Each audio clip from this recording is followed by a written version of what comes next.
Hello everyone. Government exam analysis channel पर आपका स्वागत है। इस वीडियो में हम बात करेंगे आरआरबी इलाहाबाद जोन के बारे में कि आरआरबी इलाहाबाद जोन में आप कितने नंबर पर कितने क्वेश्चन करने पर आप अपने आप को एश्योर कर सकते हो कि आपको टायर 2 जो आपका सीबीटी 2 होना है उसकी तैयारी में लग जाना चाहिए। देखिए, जब आप एग्ज़ाम देकर आते हो तो आपकी मुलाकात बहुत सारे कैंडिडेट से होती है जिन्होंने बहुत ही ज़्यादा क्वेश्चन अटेम्प्ट किए होते हैं, 90 प्लस क्वेश्चन अटेम्प्ट किए हुए होते हैं, ठीक है? तो आपको अपने आप को डिमोरल नहीं करना है। देखिए, जो सिलेक्शन होता है, ठीक है? वो टॉपर्स से नहीं होता। आपका जो सिलेक्शन होगा एनटीपीसी में मैं आपको एश्योर कर दूँ, आपका जो एवरेज कैंडिडेट्स होंगे, जो एवरेज एप्लीकेंट्स स्कोर करके आए हैं, उनमें से होगा, ठीक है? तो आपको मैं इस वीडियो के माध्यम से आपको बताने की कोशिश करूँगा कि अगर आपने इतने क्वेश्चन किए हैं, ठीक है? तो आपका कितना चांस है, ठीक है? मैं आपको कैटेगरी वाइज़ बताऊँगा कि अगर आप इस कैटेगरी से बिलॉन्ग करते हैं, तो आपका कितने क्वेश्चन अटेम्प्ट करने चाहिए थे, ठीक है? तो चलिए वीडियो शुरू करते हैं। सबसे पहले हम बेसिक चीज़ों की बात कर लेते हैं जिससे आपके जो number of the questions decide होते हैं, ठीक है? अगर हम बात करें नंबर ऑफ द कैंडिडेट्स, ठीक है? जिन्होंने फॉर्म फिल किया था ओवरऑल पोस्ट के लिए, तो हमें मिलता है कि 1,25,88,524 कैंडिडेट्स ने ये फॉर्म फिल किया था। तो आपको इतने बड़े नंबर से कुछ नहीं लेना, आपकी जो वैकेंसी है वो ऑलरेडी डिस्ट्रीब्यूटेड है। आपको अगर इलाहाबाद ज़ोन से आप अगर आपने फॉर्म फिल किया है तो आपके लिए जितनी वैकेंसी हैं और जितने उसमें आपके एप्लीकेंट्स हैं, तो आपका कॉम्पिटिशन उन्हीं के साथ है। आपको इतने जो ये नंबर है, इतने बड़े नंबर के साथ कुछ नहीं करना धरना। ठीक है? अगर हम बात करें इलाहाबाद ज़ोन में 19,50,042 कैंडिडेट्स ने फॉर्म फिल किया। ठीक है? तो इतने कैंडिडेट्स हैं, ठीक है? बट जहाँ तक मुझे पता चला है, जितने भी कैंडिडेट से बात हुई, तो अटेंडेंस जो आपकी इलाहाबाद ज़ोन में कैंडिडेट्स की अटेंडेंस है, वो 60 टू 65% कैंडिडेट प्रेज़ेंट हो रहे हैं। तो आप मान के चलिए कि आपके जो कॉम्पिटिशन में हैं, वो 12 लाख कैंडिडेट्स हैं। ठीक है? अब बात करते हैं वैकेंसी की। सबसे बड़ा फैक्टर होता है ये, ठीक है? Number of the candidate attendance कितनी है और इसी फैक्टर पर आपका जो नॉर्मलाइज़ेशन होना है, नॉर्मलाइज़ेशन जो होना है वो इसी फैक्टर पर डिपेंड करेगा, ठीक है? अगर हम बात करें आपकी वैकेंसी की, कि अब वैकेंसी कितनी है इलाहाबाद ज़ोन में, तो हमें मिलता है कि जो ओवरऑल वैकेंसी है, वो है आपकी 35,208 पोस्ट, ठीक है? तो आपके जो इलाहाबाद ज़ोन में जो वैकेंसीज़ हैं, वो काफ़ी अच्छी वैकेंसीज़ हैं।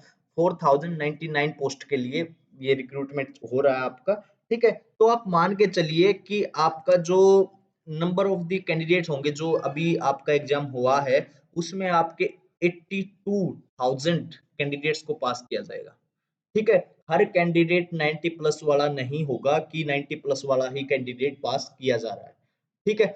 अगर आप एवरेज कैंडिडेट हो, आपने एवरेज परफॉर्म किया है, तो कोई दिक्कत वाली बात नहीं है, आपका हो जाएगा, ठीक है? आपको बस अपनी एक्यूरेसी पे फोकस करना चाहिए था। अगर आपने कम क्वेश्चन अटेम्प्ट किए हैं, तो आपको आपकी जो एक्यूरेसी है वो बहुत अच्छी होनी चाहिए थी।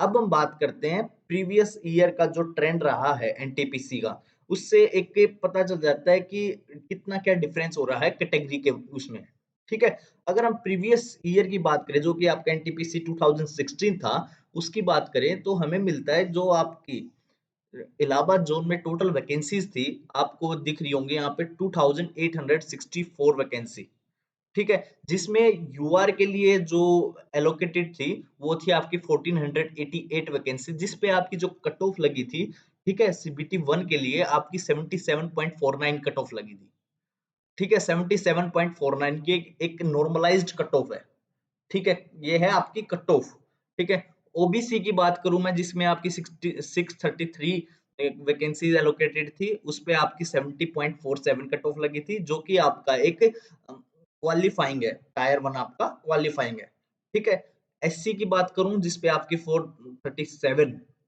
वैकेंसी एलोकेटेड थी जिस पे आपकी कट ऑफ 62.85 लगी थी। अगर हम एसटी की बात करें तो 283 वैकेंसीज थी और जिसपे आपकी कट ऑफ 47.02 लगी थी, काफी कम लगी थी एसटी कैटेगरी में।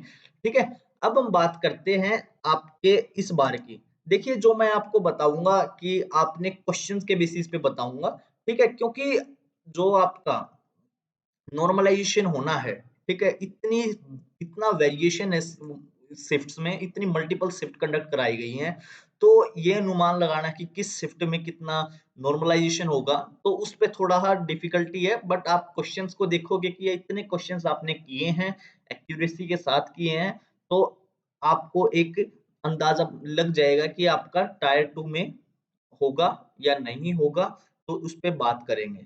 अगर हम बात करें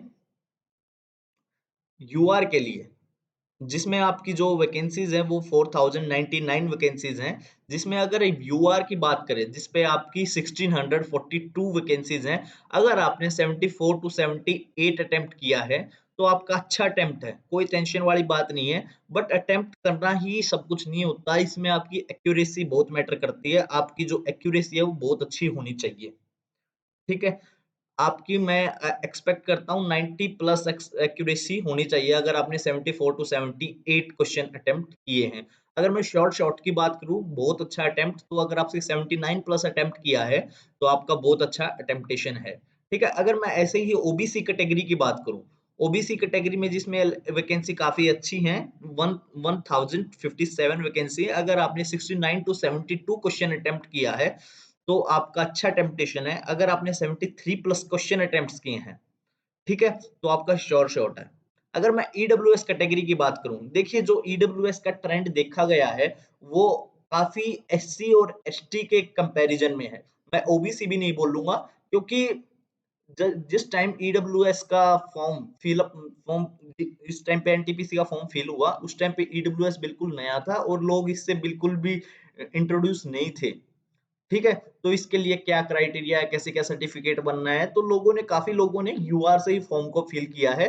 तो इस वजह से भी इसकी जो कट ऑफ गुड अटेम्प्टेशन है, ठीक है, ये क्वेश्चंस का good attemptation, these are number of questions. ठीक है, ईडब्ल्यूएस की बात करूं जिसमें आपकी 414 वैकेंसीज एलोकेटेड हैं, अगर मैं गुड अटेम्प्टेशन की बात करूं तो अगर आपने 58 टू 62 क्वेश्चन अटेम्प्ट किया तो आपका बहुत अच्छा अटेम्प्टेशन है। ठीक है, अगर आपके 63 प्लस क्वेश्चन अटेम्प्ट है तो श्योर शॉट है। अगर मैं एससी की बात करूं, शेड्यूल कास्ट की बात करूं जिसमें आपकी 588 वैकेंसीज हैं, तो अगर आपने 60 टू 63 क्वेश्चन अटेम्प्ट किया है तो आपका गुड अटेम्प्टेशन है। अगर आपने 64 प्लस क्वेश्चन अटेम्प्ट किया है, ठीक है, तो आपका श्योर शॉट है। अगर मैं एसटी की बात करूं, एसटी में आपकी जो वैकेंसीज हैं वो 329 वैकेंसीज हैं, जिसमें अगर आपने पीछे भी देखा हुआ प्रीवियस ईयर में तो काफी कम कट ऑफ गई थी। बट टाइम के साथ आपकी जो अनएम्प्लॉयमेंट रेट है वो भी बहुत ज्यादा बढ़ रही है, तो उस वजह से भी इसमें थोड़ा सा आपको हाइक देखने को मिल सकता है। तो जो आपकी गुड अटेम्प्टेशन है वो 55 टू 60 के बीच में रहनी चाहिए। और मैं श्योर शॉट की बात करूं तो आपका 61 plus number of the questions ठीक होने चाहिए। और मतलब कि आपका जो एक्यूरेसी है यहाँ पे आपकी, मैं एक्सपेक्ट करता हूँ कि आपकी 90% प्लस एक्यूरेसी रही होगी। ठीक है, वैसे तो अगर आपने और भी ज्यादा क्वेश्चन अटेम्प्ट किए हों, ठीक है, बट आपकी जो एक्यूरेसी के बेस्ड पे है, ये आपके यहाँ पे एक्सपेक्ट करी गई है एक्यूरेसी आपकी 90 प्लस एक्यूरेसी है। ठीक है, अगर आपने यूआर में 80 क्वेश्चन अटेम्प्ट किए हैं, ठीक है, तो आपका श्योर शॉट हो गया। ठीक है, 80 क्वेश्चन अटेम्प्ट करने पर आपकी 90 प्लस एक्यूरेसी मींस टू से आपके 72 मार्क्स, 72, और उसमें से फिर आपकी वो क्या बोल उसमें आपकी नेगेटिव मार्किंग होगी। ठीक है, तो बट जब आपका ओवरऑल स्कोर आएगा, अगर आप एवरेज से ऊपर हैं तो आपका नॉर्मलाइज स्कोर होके आप कट ऑफ को क्लियर कर जाओगे इजिली। जैसा कि पिछले ट्रेंड में देखा गया है, आपका जो एनटीपीसी में होता है, एनटीपीसी में नॉर्मलाइजेशन काफी आपके मार्क्स बढ़ा देता है। ठीक है, आपके जो मार्क्स है अराउंड 10 टू 15 मार्क्स बढ़ जाते हैं अगर आपका एवरेज स्कोर से थोड़ा सा ऊपर है तो। ठीक है, तो आप इतनी टेंशन ना लीजिए, ये जो आप टायर 1 है ये एक स्क्रीनिंग है। ठीक है, और इसमें बहुत सारे कैंडिडेट्स को क्वालिफाई किया जाएगा। ठीक है, मैं जैसा बताया कि इलाहाबाद जोन में आपके 82,000 पीपल को क्वालिफाई किया जाएगा। ऐसा नहीं है कि उसमें बस सिर्फ और सिर्फ टॉपर्स होंगे। अगर आपको लगता है कि आपने ऐसा ही पेपर अटेम्प्ट किया है तो आपको टायर 2 के लिए जो आपका सीबीटी 2 है उसकी प्रिपरेशन में लग जाना चाहिए। बिल्कुल भी टाइम वेस्ट नहीं करना चाहिए कि जब रिजल्ट आएगा तब आप प्रिपरेशन के लिए तैयारी में लगोगे। ठीक है? तो अगर अगर आप ऐसा सोच रहे हो तो सीरियसली आप टाइम वेस्ट कर रहे हो और आप अपने सिलेक्शन से दूर हो रहे हो। ठीक है? आपको एक जॉब मिल सकती है अगर टाइमली आप एक्शन लोगे तो, टाइमली आप स्टडी स्टार्ट करोगे तो। तो चलिए वीडियो को खत्म करते हैं। इसी के साथ मेरा चैनल है government exam analysis. If you find this information to be informative please like share and subscribe my channel government exam analysis. Thank you for watching. Bye bye.